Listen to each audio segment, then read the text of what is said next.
Hello and welcome back to episode 9 of the World Conquest speedrun. In the previous episode, we recruited another clan into our kingdom, conquered Zeonica, starved a 1400 enemy troop army into nothing, and defended Jalmaris. We start this episode off trying to recruit yet another clan into the kingdom. We pass all 3 chat checks in a row and pay Saratis a little over 1 million dinars to bring him into the family. Because we were not at war with them, it's more than double the cost to recruit. They don't even own a fief yet, so we do the right thing and donate a castle to them. If we have clans in the kingdom that do not own any land, they have a much higher rate of defection, which means we would have flushed that million dinars down the chamber pot. We are now up to 4 clans in our kingdom with 24 members, so we can field a substantial army. We reached level 100 scouting, showcasing the biggest failure of this run. This skill has been the bane of my existence. Nonetheless, we take the forced march perk, giving more movement speed when morale is above 75. At this point in the game, we should be well above 75 morale at all times, so this is a great perk to have. Some of our companion party leaders are getting steward perks unlocked, which should save us some cash from reduced wages. We continue to pump focus points into steward for each so that we might reach level 275 for all of our parties. This would reduce our overhead by a significant amount, allowing us to spend that money on recruiting more nobles and boosting town projects. While traveling, we came across a spice vendor companion. These companion types will always have a big focus on steward and intelligence, which is exactly what we want for leading our parties.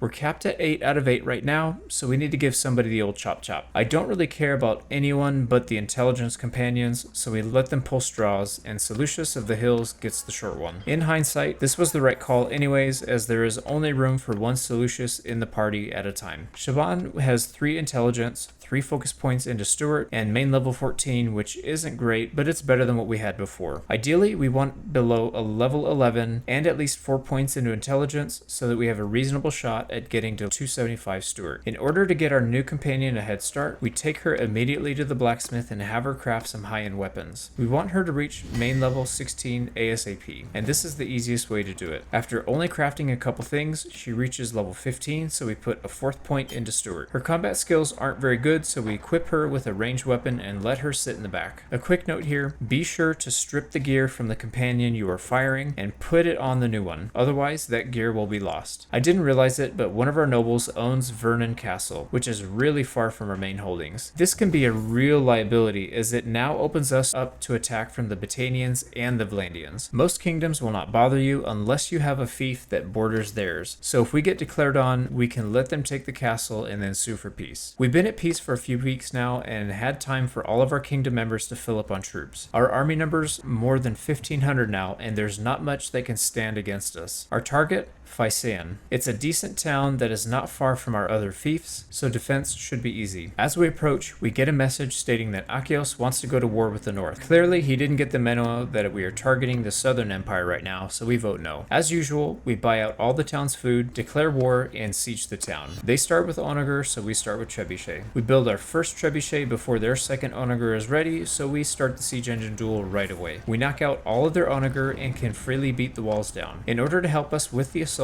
we switch some trebuchet over to onager. Both walls are breached, and we have 4 of each siege engine and outnumber the enemy nearly 5 to 1. This should be a cakewalk. We make sure all 4 siege emplacements have onager and then commence the assault. Rather than simply bum rushing the walls, we take a more measured approach and proceed with 2 groups, shield walls to the front and ranged units to the rear. We made sure to eliminate all enemy siege engines before assaulting, but apparently they spawned in with some ballistas. Tail World's mathematics. Our focus should be on silencing their siege engines until our troops are in place near the breach.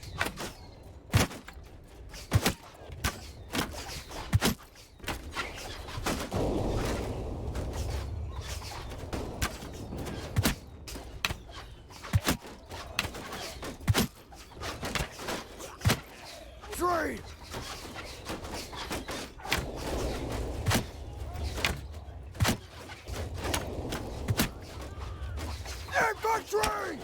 Foot forward!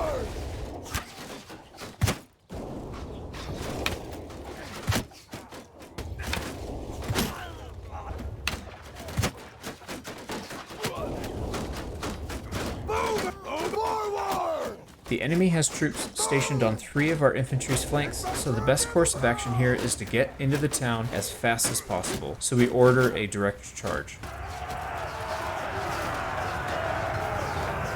Archer, charge!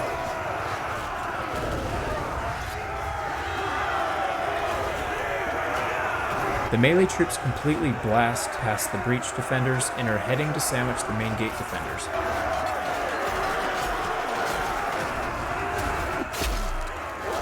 They pull troops from their walls to try to stem the tide, but it's too late and the battle is trivial at this point. Breaching the walls is near death sentence for any defender.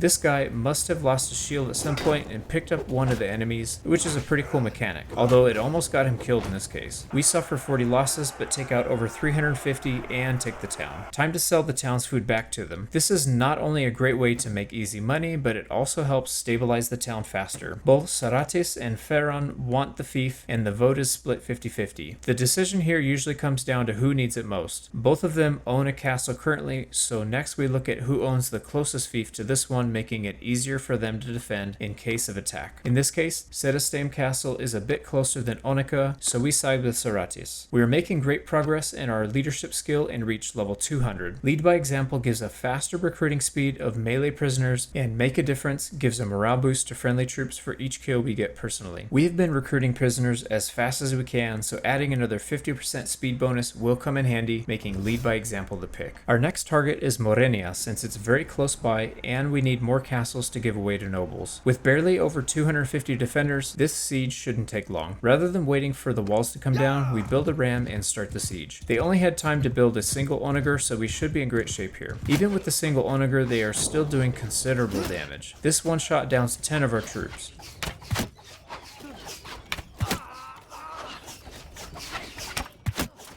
They don't seem to have a lot of archers to defend with, so picking off theirs is easy work.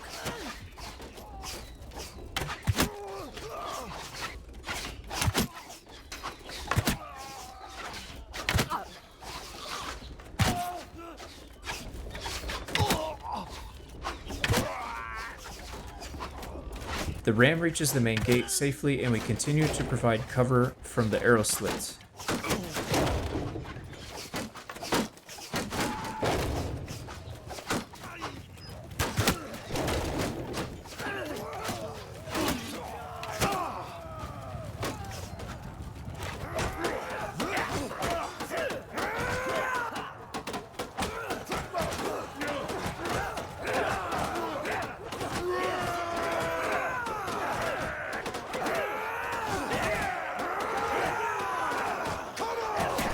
The second gate is breached and we are being forced forward, so our best option here is to hold a high guard and push to a corner.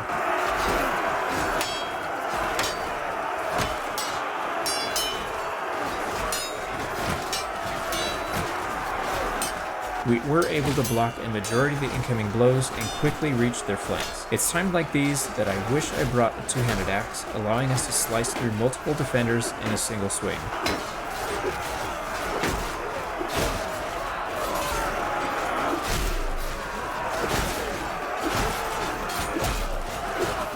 Tailworlds does its Tailworlds thing and spawns a whole squad right on top of us and we go down. But the battle is mostly over at this point anyhow. We lose 40 troops in total and take the castle easily. Our companion parties have taken a bit of a beating in the last few battles, so we take garrison troops to help replenish their losses. The hope here is that our Chad level aggression will keep the enemy from sieging our empty castle and focus instead on defending the fiefs that we are besieging. Including injured troops, we still have over 1,300 strong in our army, so we press onward to the the next town. This guy made a poor life choice and raided a village nearby, so we corner him by the river and catch him. It's Archon Abelitos, which means we can try for recruitment. We skip the chat checks and go right to recruiting him into the kingdom. He had no fiefs to his name, so we donate the castle we just took to keep him happy. Next up, Vostrom. They have 700 defenders, so this won't be an easy battle. We build up 4 trebuchet and unleash havoc on their siege engines. They can't keep up with our pace, and now we begin to knock down their walls. With both walls down, we make 4 onager and prepare to assault. No need to take this one slow. Our troops are far superior. Slit your skull!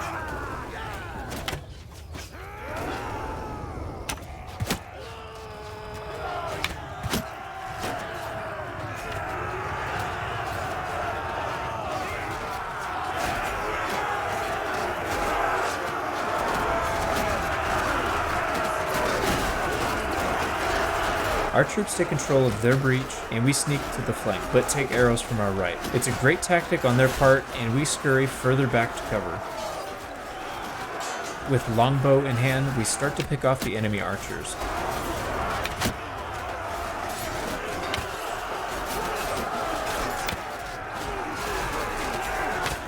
This is turning into a bit of a meat grinder, but it's too late to change course now, and we must press forward until the town is ours.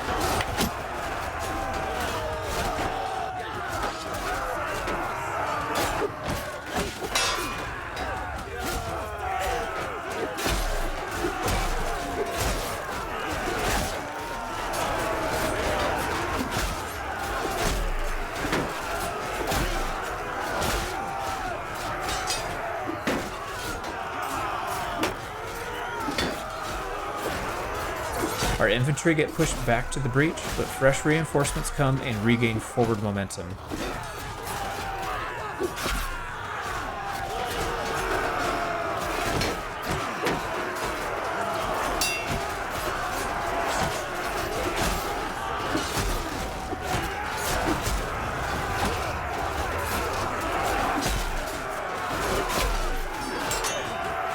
It doesn't last long, and we are quickly surrounded and get taken down by a couple hits from a mace. Our losses aren't too bad considering how many enemy troops there are, losing 169 and taking out close to 700. We storm the keep and lose a single soldier, and Vostrom is ours. I've always been a huge fan of Vostrom, as it always has high prosperity and is hard to reach due to being surrounded by water. We see over 6,000 prosperity and a lot of level 3 buildings, so not a whole lot of work needing to be done here. We may end up taking this town back later, so the vote for ownership doesn't matter here. We took 2 towns and 1 castle in very rapid succession during the war, so suing for peace would be a good move, giving us a moment to recoup troops and stabilize the fiefs. At only 540 dinars per day, it's a fair trade. Looking at the total strength numbers, we now have more troops in the field than they do, a first for this campaign. There are 5 clans in our kingdom, 27 nobles, and 12 fiefs. Quite a big difference from even just a year ago. In the previous siege, there were several opportunities to use a good 2-handed axe, but we didn't have one with us, so we spend a little time crafting some. I call this one the limb separator, and will serve us quite well. It has 87 swing speed, 139 cut damage, 102 length, and 76 handling. I see no reason why this weapon can't cleave through 2 people consistently. We also made a couple variations of Satan Tooths to try out, but I don't really like how they turned out, as the stats on the original seem better. This one was crafted for maximum damage, sacrificing some swing speed. 157 damage is nothing to joke about, and could potentially crush through on shields. It's time to promote our first companion, Acthon the Boar. We can't use him as a companion to lead a party since he is lacking steward skill, but he should be able to handle his own clan just fine. We have 1 castle left, Thorios, which should make a nice home for him. 20,000 dinars and 500 influence later, we have another noble in our kingdom. His clan shall be named Prussian Vassal, so that he may never forget who he serves. Because of the huge relationship gained from the promotion, we also get a huge amount of XP, 3 charm levels up to 314. We will hit the level 330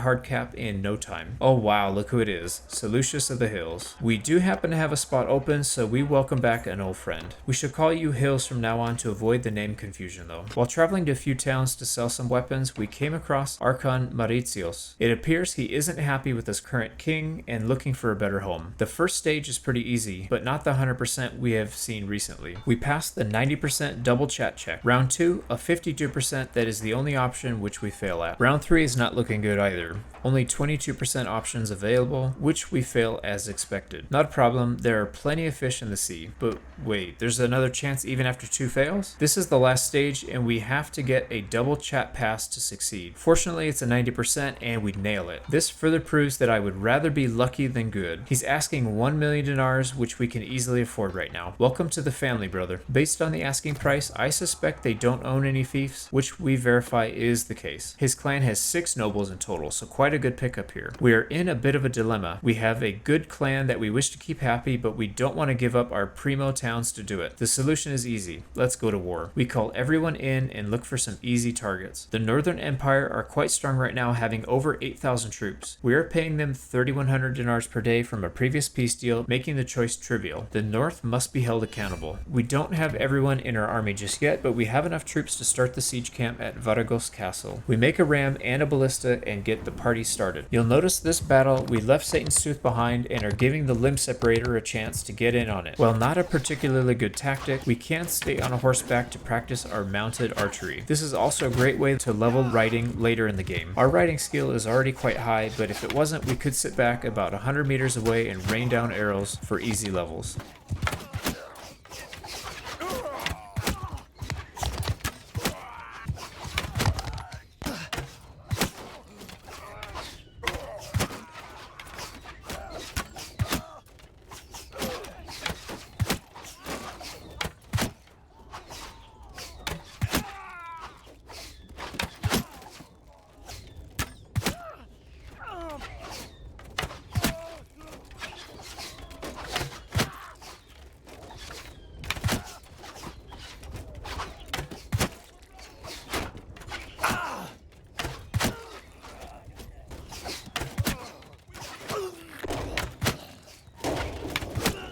We aren't even inside the castle yet and already we are dominating them with our ranged troops. I almost feel sorry for the defenders as there's nothing they can do to stop us.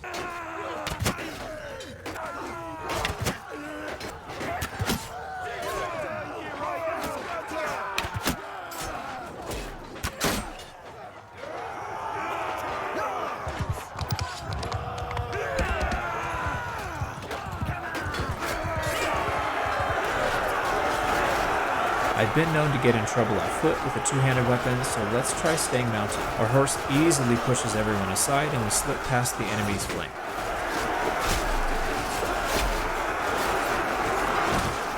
We get surrounded a bit and back off to the walls to regroup and decide to proceed on foot.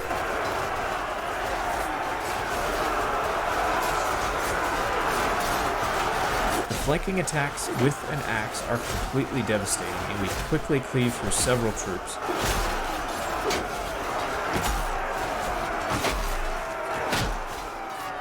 The biggest weakness of the two-handed axe is quite apparent. It's much harder to win a head-on fight with a slow axe, but with some mobility and selective retreating, it can be done.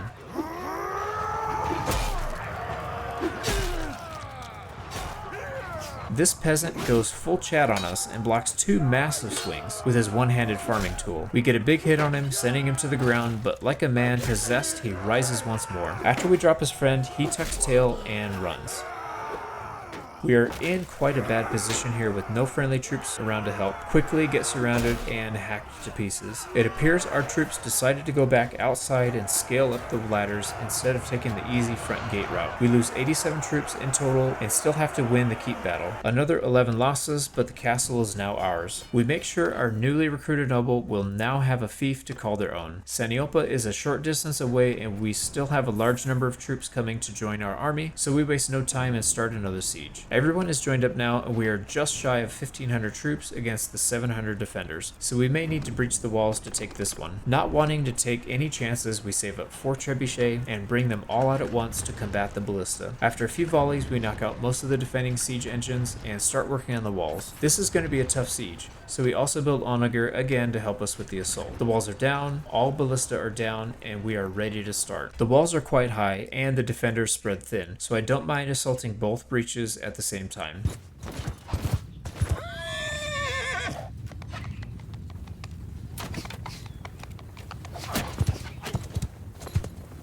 These two guys get John Wicked pretty hard.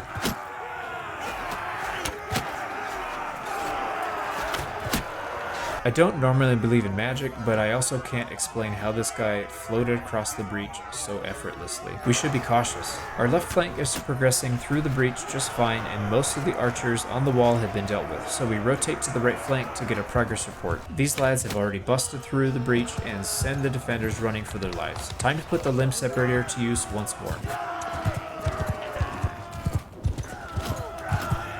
It's quite satisfying cleaving through multiple targets at once.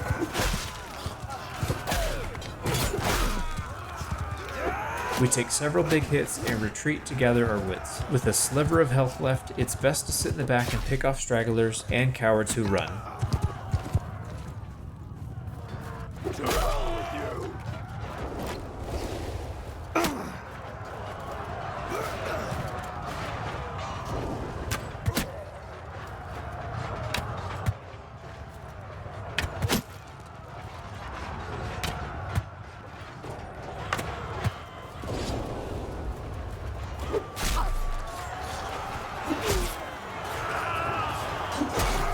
And that's when it happened. Much like Harald Hardrada went, an arrow through the eye. There are still quite a few defenders left, so this was not an ideal time to go down, but we certainly have the upper hand here. We lose 188 troops and still have a few more to go in the keep battle. We only take 2 more casualties and Saniopa is ours. Apparently Varagos Castle was taken while we were dealing with Saniopa, so we head back southwest to take it back. The garrison and militia there should be minimal since it recently changed hands. Mauritius can't hold on to the castle that we gave him, so let's hope he could do a better job with Saniopa. We could have taken it for ourselves, but at this point we need strong clans in the kingdom so we can continue to steamroll through enemies. There are only 82 defenders here, so this should be trivial. I feel like I was a bit lazy and decided to try an auto-resolve, which was a big mistake. We lost 107 troops in a battle that should have had nearly 0 losses if we fought it in person. Fortunately, we can absorb the losses now since our kingdom has grown in strength. For the next target, we head southeast. The reason for this is the castle is isolated and it will make an easy target for us, but it will also be easier for us to defend since it's close to our other fiefs. If we headed north to take a fief there, we would be the ones who are isolated. Varagos Castle goes to Ferron, but it could have easily gone to anyone. As long as everyone has at least one fief, we are in good shape. On the way to Chenopsis, they siege down Varagos once more. Super annoying, but to be expected. The goal here for Chenopsis is to take the castle quickly so we can stop them from retaking Varagos. All of our troop losses have come from taking fiefs, which means they still have a lot of troops in the field to deal with. So we decide to build a full line of trebuchet and take the walls down. We will need to keep our army intact as much as possible. With the walls and ballista down, we start another siege. Our troops start close to the walls, so we decide to let them charge through both breaches. They have only a handful of troops defending this section, so we quickly break through and flood the courtyard.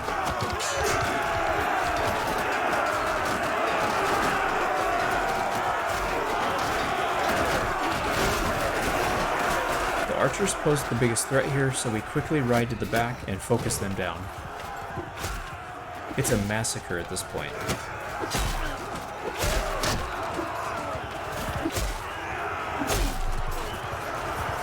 Since we stayed mounted, we can quickly escape the dreaded Tailworld's reinforcement spawns.